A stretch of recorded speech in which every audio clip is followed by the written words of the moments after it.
আমার জীবনের একটা ইচ্ছাও পূরণ হলো না। তোর কোনো ইচ্ছে কি পূরণ হয়েছে?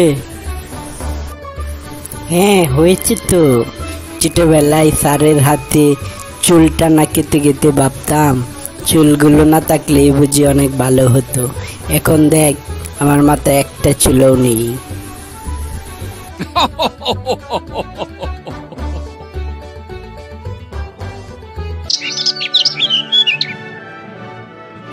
কিরে বন্ধু, কি হয়েছে? কি এত চিন্তা করছিস বলতো? আর বলিস না দোস্ত, 2 টনের একটি এসি কিনে বাড়িতে আনার পর ওজন করে দেখি সেটা মাত্র 32 কেজি। এভাবে টকাবে আমি বুঝতেই পারিনি।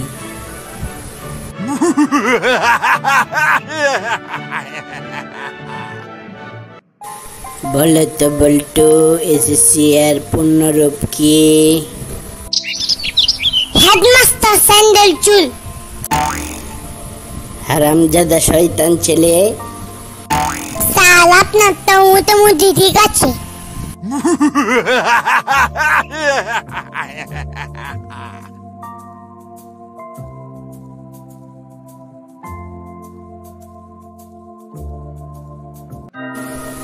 চীনা ভাষা জানে এমন একজন লোককে অনেক খুঁজে বের করলেন বল্টুর আব্বু।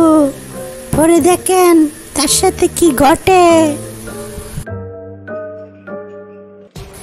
আপনাকে আমি অনেক খুঁজে বের করেছি, একটি বিষয়ে আমাকে একটু সাহায্য করুন। অবশ্যই, বলেন আপনাকে আমি কিভাবে সাহায্য করতে পারি?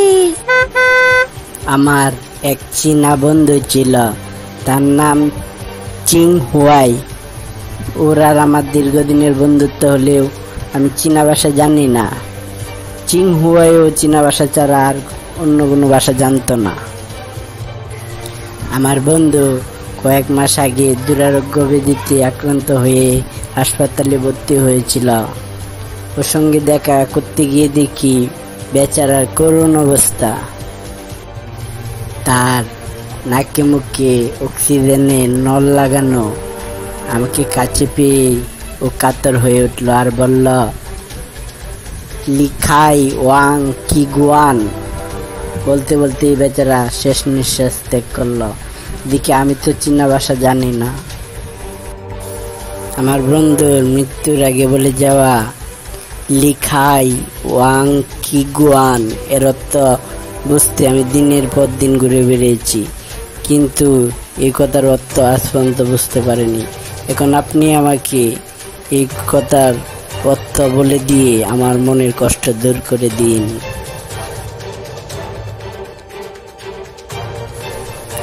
লিখাই ওয়াং কি গুয়ান এর অর্থ হলো অক্সিজেনের নলটার উপর থেকে সরে দাঁড়াও। তার মানে হলো আপনি আপনার বন্ধুর অক্সিজেনের নলের উপর পাড়া দিয়ে রেখেছিলেন, যার কারণে আপনার বন্ধু অক্সিজেন না পেয়ে মারা গেছে। এ কি বললেন? আমার কারণেই আমার চীনা বন্ধুটা মারা গেল আর আমি বুঝতেই পারিনি।